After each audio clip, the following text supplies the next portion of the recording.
We are here. Good. Yes, I needed to rush in because it's early my time. And I did realize, oh my gosh, we're doing this now.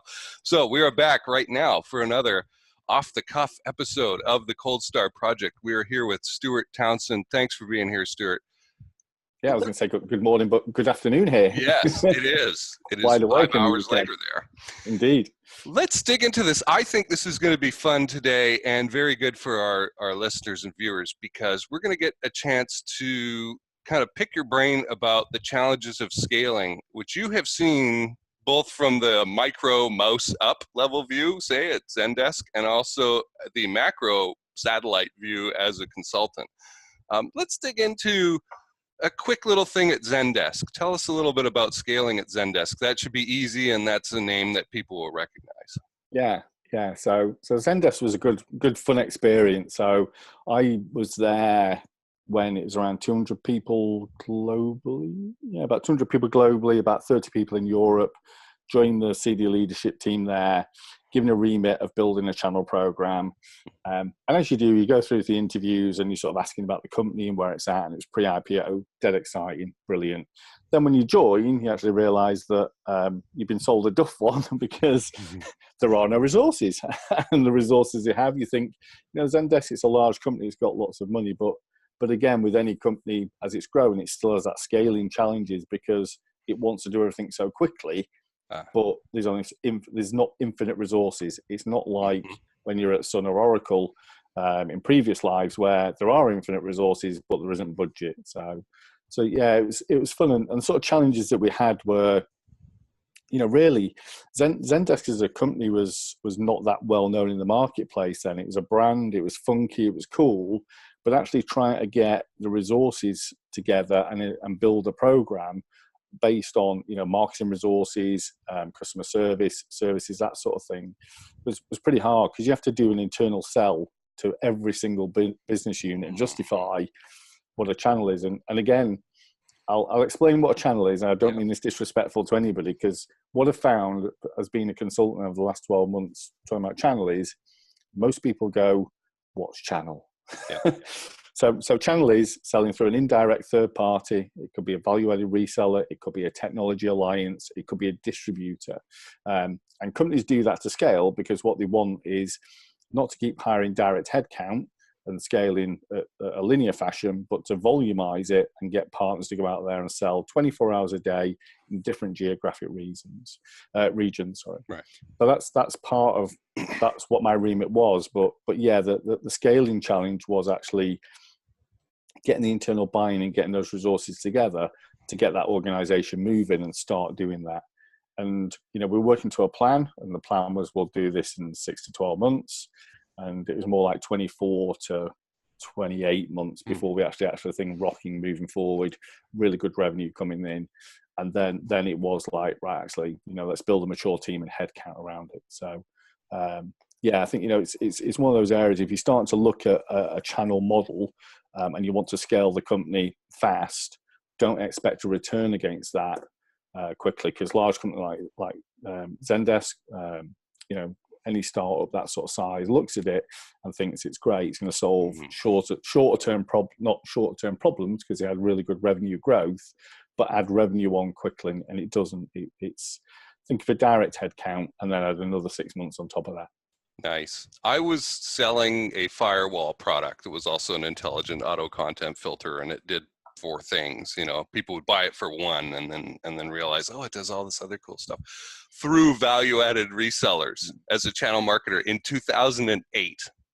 I think I need people to understand this. I'm not some Johnny come lately here. I've been doing this a long freaking time, and I took some time out to do some online marketing in the last 6 years, but it's great to be back in this field. As you say, it's not the panacea or the instant access to cash flow that people think it's going to be. It's going to take time. And you can't just bust in there with this, oh, I have this thing to sell. Right? It's Exactly. a Yeah. relationship business. It's almost like having to go to buyers at Walmart. It They is. have the distribution channel, but they're Yeah. also the gatekeepers, and they need to see, okay, this is going to make money for us, or there's not 500 competing products on the shelves already. Exactly. It's a courting relationship, and you've got to sort of build that trust. And Zendesk was great because we were a brand that was well known in the SMB, in the mid market. So, I built a model going out to Google resellers because they saw the value in attaching that service. But going to a Marketo or a Magento ecosystem, they didn't, because they were like, well, you're a small cog and we're not going to make lots of money. And we've got all these other vendors, like you say. But again, it's that whole aspect. If you find a partner, you recruit them, you train them, you onboard them, then you've got to sell through them. But it's like a marriage. Mm-hmm. You've got to keep that marriage blossoming all the time. But if you drop it, you drop your revenue really quickly. So, like you say, it's not the panacea whatsoever. But I'm amazed by the amount of people that I speak to that don't understand how channel works, but also don't understand that it actually is available to companies that are doing a couple of million or $1 million turnover a year, maybe 50 staff. It's available to them, but you just got to be very selective around it and understand, like you say, it's not going to bring that money. It's not going to be a short-term quarterly fix, and suddenly our valuation's going up threefold. Yeah. Tell me a little bit about this. When a company scales, and I have seen this all over. I mean, I not just in the tech field. As a company gets larger, and the decision makers, the senior management gets abstractly retreating back from the front line, right? And they lose that sense of what's happening, right? What that frontline problem list is. I mean, I've been talking to vice presidents of business development for many, many years who had no clue and would be upfront honest about it, what problems their frontline salespeople were experiencing. They're like, I don't know. All they look at are their quarterly budgets, right? And I have this revenue to make, and I want to make it at this, say, cost of goods sold or this margin. And that's what they're on about. That's what they push, right? How do you... What kind of a meat grinder, I guess, feeling can it be like when they're putting that pressure on with these abstract numbers, and then the people who are on the front lines actually have to deal with it? How does that feel? You were a business development rep, right? Yeah. So at Zendesk, I was director of channel globally for the VARs and resellers. I had a colleague that managed BPOs. At DataSift frontline for doing the BD side, and basically when it gets to that point, I leave. And I don't mean that badly, because when you get to that point, it means that the company has lost its fun side. So, in a different life, when I worked at Sun, I ran a startup program there, and again, talking to startups about that was always keep your ethos and make sure the frontline know what's going on. And part of the policy I had was, we'd have our enterprise sales reps, they'd be selling to large financial institutes, it'd be hardware, et cetera, was to bring some of those startups in and start to breathe some life back into some of those sales execs and make them aware of what's going on. They got it, but then bring in the VPs and the SVPs to show them, like you say, they're sat in the town. Once they get detracted and move away from the business, that's when life becomes really hard, because you can't innovate. Decisions take longer to make, and they're stuck in a loop. And again, when you go Wall Street as well, you're bound by your your stockholders and that sort of thing as well. So you're going to be very sensitive from a legal aspect.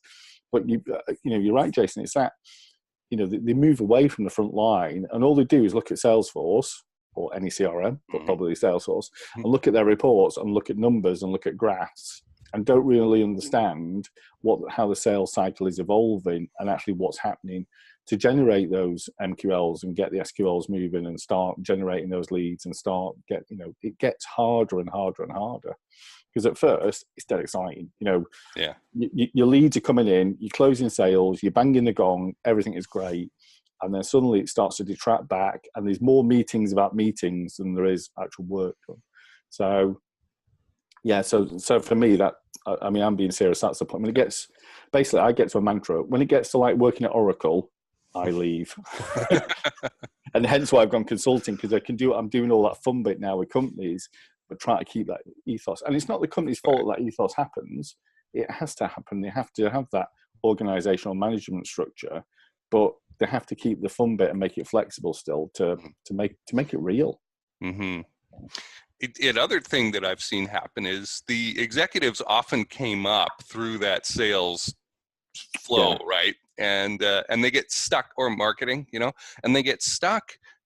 Now, looking at from the ivory tower perspective of these reports and quarterly demands, right, of these are the numbers we need to achieve, but they believe that the things that the frontline people are doing to get there are the same stuff that they were doing like 5 years ago or 10 years ago. And I'm sorry, but it's outdated now. Your information is outdated. And I'd like to hear you comment on that. Am I right? Am I wrong? No, so true. You'll get a company that will grow, and get to 50 people, 100 people. And those people get promoted and suddenly they become, then they get to a point of being a VP or a general manager of a country. And you're right, they're still thinking, well, actually, the front line is doing what we were doing 3 or 4 years ago, and, we're hustling, such like that. It's like, no, what they don't realize is the front line is bound by process and can't make a decision and is locked in. But also, those execs, as they go upstream, predominantly because the companies are normally growing so fast and scaling so fast, don't have that training or support to prepare them for it. So they sit there and they're like, right, I've got this role, I've never actually done it before, I'm just going to make it up. And they then they end up having this firefight and then get siloed into a role that actually they're probably not as comfortable doing or want to do overall, because it seems exciting, but they've not been professionally prepared for it. They've just been slotted into it because everybody thinks that's actually what they want and it's great. And that has a detrimental effect on the business. It's not, it should be, what do you really want to do? Where do you want to be? Do you really want to sit in marketing still, or do you want to move into sales, or do you want to go do customer service or something else? But you're right, they're locked in a perspective of what they did in the previous 3 or 4 years or whatever that time was leading up to it, not actually what is happening now. And then when you do these offsites and they're really grand and they're great, they're fab, they still don't go and talk to the field guys and go, what is actually happening out there? For me, it's about why we're not closing sales, why, what is happening and what's blocking you. How do we remove those blockers? Right. So that unhappiness, that feeling of disquiet, that bound by process, the siloization, all those things that you mentioned, those are all things at Cold Star that our agents are brought in to kind of undo. And sometimes there's legal stuff where, if they're a public company, okay, we got to do something some way, right? And there do need to be processes, right? There's quality assurance in that. And we are all about process control. However, if you have set something up and done it one way, and the mental picture that the executive has is of the way that it was done 5 years ago, that's locked into one very simple perspective, right? And there are many, many other options available to you. Exactly. So I got to picture our agents unwiring crap and then plugging stuff back in different formats. And you're probably doing that too in your consulting role. It is. It's that aspect of people get locked into a process and think it's the right thing and they don't question it. They don't ask why. Because they've been told that's what you do. And it's just human nature that happens a lot of the time until you get sort of quite a character that comes in externally and goes, what the hell are we doing here? Why are you doing this? Why are you not using LinkedIn for generating leads, or using Duck Soup or Meet Malcolm to do lead generation? Why are you why are you manually? It's just those sort of things, because again, the execs are locked in an ivory tower per se and don't really sort of see what's happening in the trends and what's going on, and don't immerse themselves in there in podcasts like your podcast and things like that. They're just not aware of it. And the field guys are just like so pressurized to hit quarterly numbers, whether that's marketing, sales, etc., customer service, that they're just like, we're in this funnel, we do it this way, and that's all we do, because because it gets to that point where you've scaled and hyper growth has become so much that you become essentially a corporate entity. And the stuff that you could do in the early stages is programmatic then, and you sort of lose that hustling. Right. I can give a very clear picture of that from my extremely early, just out of college experience. I worked with a small power generation equipment company, and was setting up a worldwide distribution network for them, right? And we were bidding against much larger companies. We had an agreement with Kawasaki Heavy Industries for their gas turbine engines, right? And we would package them up and do a power plant. And I remember one, I mean, I was 23 years old, you know, thought I knew some stuff. I was learning like crazy. And we were bidding against one of these big companies, and the prospect made a change. And this is all done with engineering documents, right? So they send out a spec, and then you got to bid to the spec. And there's 3 different ways or more of you know, supplying a feature. So you got to decide, what's the intention of the engineer here? And do I go with the cheap version or the middle version or the nice version, which actually maybe they want all those features? And we had to change it. And he said, this is great, my boss said. This is great that they made this change, because we will be able to turn this around today. And the big company we were bidding against, he said, it'll take him a week. And that's the kind of ossified thing that happens. It does. Yeah. As organizations scale, that you have to watch for. I would concentrate now, being the 43-year version of myself, right, of making and maintaining the nimbleness of that sales department, of giving them the flexibility to make choices, of being clear about, okay, in these parameters, do whatever you know you like, do whatever that needs to be done, and get that order, as long as it's profitable for us, of course. Unless it's, I mean, a lot of the time in that industry, they would give away the power plant. These are hundreds of thousands of dollars back in the 90s, right? They would give away the power plant to get the field service business, where they would send a tech out to go work on it, right? And make a zillion dollars an hour, right? And charge per diem. That's the thing, though, isn't it? It's like you put those boundaries in place around that with the remit of protect the MRR or the ARR, whichever your sort of measurements on, always protect that. Don't give away services, because then if you give it away, it never has value. You've got to make sure it has a value attached to it. And like you say, but there's the boundaries, there's the remit. You can be nimble and agile around that, but always think, Mr. Salesperson, whatever you're giving away your commission. So it's in your best interest either way. And you know, if you're a high scale company, more than likely everybody's got shares in it or options and things, so you're giving away part of your retirement fund. And it's just clearly explaining that and putting those boundaries and markers in place, so it makes it more fun and exciting for them just to go out and not have to keep asking for forgiveness around that. But yeah, what effect does that have on corporate culture when they have to keep coming back and groveling for forgiveness? Like, please, I didn't mean to sell stuff. I didn't mean to sell it honestly. Yeah. How dare you? Yeah. I would like to dig into that a little more. Is there a story that comes to mind? No, I'm just trying to think that. So when I started at Sun, I'm trying to make sure I get this correct. It was basically, if you do anything wrong,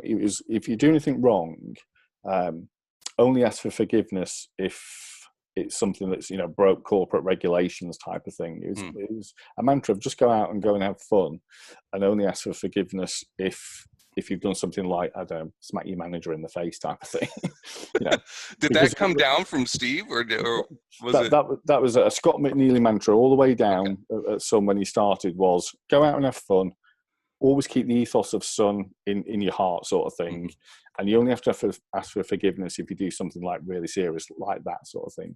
That, you know, it was just about some basic premise of that, whereas Oracle, it was, yeah, that was a different story. We won't even go to the Oracle story. For the millennials listening, all right. Stuart is talking about Sun Microsystems, the company that Steve Jobs, the founder of Apple, founded when he got ousted as the leader of Apple initially. And then he made a great comeback, which is cool. It was part of it. Sun was what they went to go build while he was away from Apple. He built part of it. It was Scott McNeil and the other guys, and in the 80s and stuff, and doing crazy things with Ferraris and such like that.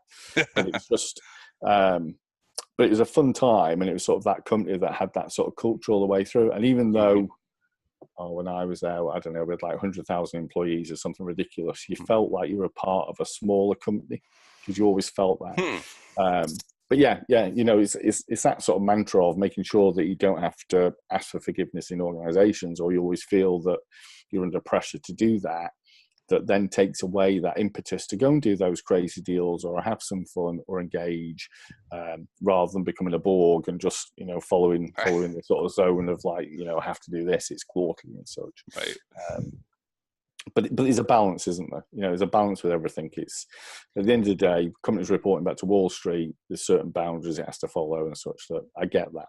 Right. I mean, you've already said it, actually. A company needs to be clear, especially in the sales department, about what is our key indicator here, our key measure. And we are going to protect that. These are the boundaries. These are the values that we have. I really like what you're saying about company culture and the value of that, though, that this is something that can be designed and promoted and ought to be, and it should not just be left adrift to sort of figure itself out as it goes. No, it should be defined from the start, and again, part of the onboarding part, very clear about what the organization is, whether it's one person or 100,000 people, is that culture ingrained in them and the ethos of it. And it's always about, be nice to your customers or, do the right thing. So again, excuse me, Zendesk wise was that it was about, if it doesn't work for the customer, if it is not right solution for them, do not sell it to them. And it was an ethos of, if you do sell it to them, it's, I wouldn't say it's a sackable offence, but it was frowned upon. It had to be the customer was happy and it solved their solution. And if it didn't, then just walk away and say, look, I'm sorry, we're not we're not the right product for you. It doesn't fit. Right. We recommend this other thing. We recommend something else, because that's the type of process. I can't remember the compliance now, but the type of process that you're following to do that. Right. And once you go out of culture approach, and I think the hardcore closers, salespeople types would freak out about that. Like, why aren't you doing that? Why aren't you getting that sale? It's right there. But it's a cultural aspect that comes down, like you say, across all the departments, because otherwise that sale goes through. The impact is services then pick it up. The cost of the company, the cost of sale is actually higher, because services have to build something custom and to get the actual product to go and do something that it can't do to get it to work. Then customer service then have an optimized version that they, it causes chaos basically. And the customer experience is really bad. Whereas actually they may come back in 2 years' time and go, actually now we've changed our processes and your product is a perfect fit. So, but you're right, Jason. I think company culture is key. Get that right at the start and keep to that all the way down. And as you scale up, people, it's just ingrained in them from the onboarding to whichever role they go into. It's there, and as long as the leadership team in any form is always sort of carrying on that mantra and making people aware of it, it sticks. Right. Are you folks, listeners, viewers, hearing what Stewart is saying? Onboarding is not just for customers, it's for employees as well. Yeah. Oh, God, yeah. And that is a thing often missed. Oh, yeah. That really gets my back up. It's just, why would you invest all this money to hire somebody, whether you're 5 people, 10 people, bring them on board and then just sit them in, it's the same with channel, same argument with channel, but, bring somebody in, sit them in the corner and go, there's a laptop, there's some tools, there's some slide decks, right, okay, go and float your boat now. It's just, you might as well just throw money down the drain. If you've got a recruitment team or time, whichever it is a cost to bringing that person on board. And they're only going to be successful if you've given the right resources and the right education from day one. If not, it's just going downhill from the start. So, folks wanting to hear more about this should pop over after this interview and listen to the one I did with Jeremy Pope, who is my past co-founder at the Closing Engine, because he built in the culture to that organization right away, and it made a huge impact. And it was like he talks about it as being a bill of rights, the way that we put it together, that the employees could hold our feet as founders to the fire if we acted badly, right? And we wouldn't act badly deliberately, right? But we, in the rush to get things done, especially Jeremy's one of those guys who wants to do 100,000 things in the next nanosecond, right? People can be run over accidentally, right? And if they have a document to point to, which is ours was online, it's on a web page, right? Anybody can see it. Wow, that is a powerful and very good thing, because it's almost, I don't want to make the comparison too strongly, but it's almost like a union labor contract, right? Of okay, this is how we're going to behave, right, to each other. I want to shift gears here, Stewart, Yeah. to the second half of the interview. You have some experience with something that we haven't had a chance to talk about on the Cold Star project yet, which is a Series A investment round. And I really would like to hear more about that. Tell us, set the scene for us. Yeah, so when I was at DataSIF, we did a couple of Series A's, and I joined the second one. I think it was around 15 million, or it may have been more. And the founder and CEO was leading that experience. But there's a couple of things to take away from that. One, it's always going to take twice as long as you think it's going to take. Two, actually, once you get that money, it is like a chain around your feet, because the investors want you to spend it, and they want you to spend it quickly.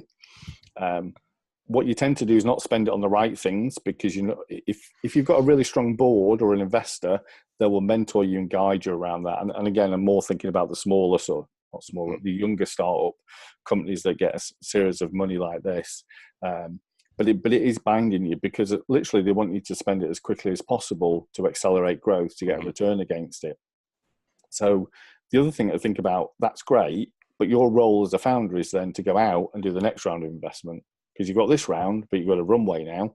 Now you've got to go out and do the next one. So you actually detract. It makes the business more complex and more painful. So you've got to hire the right leadership team to go and run the company while you do the next investment round, and also spending this money that they want you to do very quickly. And you make wrong decisions. And you can make wrong decisions very quickly that can cost you serious amounts of money for just doing things that you would think are common sense, but not.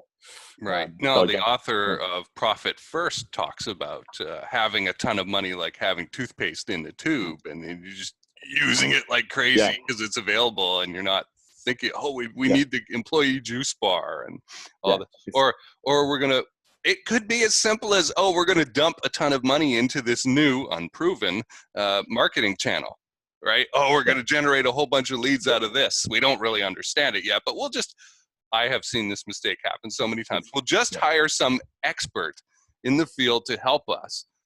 And they we've done it ourselves, pour a lot of resources into it, and nothing happens. You're like, wait a minute, we did all the right things. We hired the right person. But that sense of rushing, I like the tug of war that you described between the investors who want you to pour fuel on the fire. Come on, you've got a proven business model. Let's accelerate this thing. And the founder and leadership team, who really ought to be, if they're self-aware, right, really ought to be more cautious about this. Yeah, exactly. And Nick was a very sensible chap and spent the money very wisely. It was a bit like me. He's quite tight. So he put it into the right things. But I've seen it over the years where I've seen companies go through, it's like winning the lottery. It's like, it's a life-changing set of money, but people win $50 million and still have no money, because they've got no concept of how to spend that efficiently. And for me, I blame the actual, I don't, blame is probably a strong word, but I would say if you're a good investor, where you put your money, you then put in a team of people that organization can call upon as consultants to then help support them. And right, okay, how do we grow the finance team? How do we grow this? Bringing that experience, rather than going out, like you're saying, it's like, we need a green juice bar and we need a snooker table. Oh, now we need a new office and we've got to have an address on Manhattan or some expensive road. And it's like, no, what you need to do is concentrate on generating revenue for the business and still be nimble to make your runway longer, because again, you're decreasing your valuation because you've got to go out and get more money. So it becomes a sort of complex cycle, like say, this tug of war going on.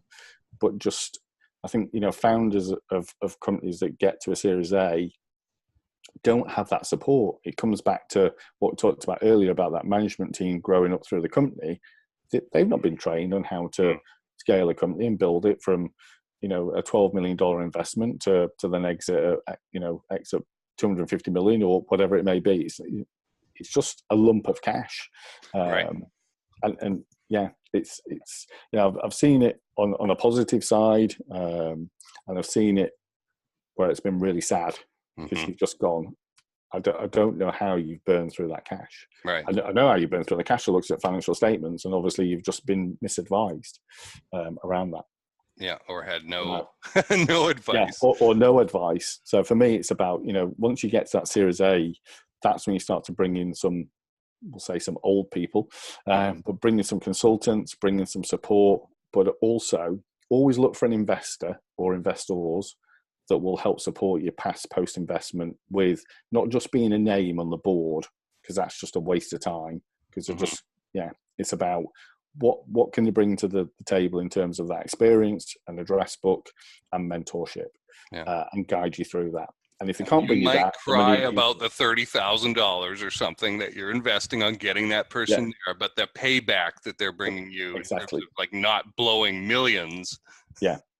You've got to think is like, that's an investment for the future to increase your valuation. So when you exit, you actually can make some money, not be in the papers. Because even though failure in the US is treated as good, failure of I've burnt through $12 million of Series A fund is not treated as very good, because that's just like, right, okay, you can't manage an organization. Right. Some people have gone on and done okay from it, but it's about having a strategy for the organization, very clearly set out, like say, from a cultural aspect, but also then going, right, okay, what's the focus of this business? It's to generate revenue and money, not to go and buy flipping foosball table. As a consultant, Stewart, who in the organization, in the prospect organization that you're going to go work with, have you found is the most receptive, and what indicators have they shown you that demonstrate that they're receptive to this kind of thinking, as opposed to the ego-driven, oh, I got to this spot, I must know everything, and I must know everything about making the right decisions going forward? It's quite interesting, really, because I'm working with varied companies of, I'll say, founders' maturity, from people that are in the 40s to people that are in the 30s.